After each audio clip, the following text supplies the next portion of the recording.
Hello, everyone. Today, I'll show you how to use your Chase Freedom Unlimited card to earn maximum rewards. First, remember that you earn 1.5% unlimited cash back on all purchases, so everyday spending counts. But for even more rewards, use your card for dining and travel booked through Chase Ultimate Rewards, which earn bonus points. Next, take advantage of special categories and promotions. Chase often offers quarterly or limited time bonus categories. Activating them can boost your cash back significantly. Another tip is to combine your Freedom Unlimited with another Chase Ultimate Rewards card, like the Sapphire Preferred.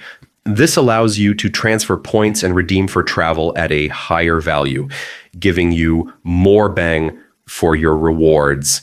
Finally, always pay your balance in full to avoid interest, because cashback is only worth it if you're not paying extra fees. By following these strategies, you can maximize your rewards and get the most value from your Chase Freedom Unlimited card. If this helped, subscribe and hit the notification bell for more credit card tips and strategies.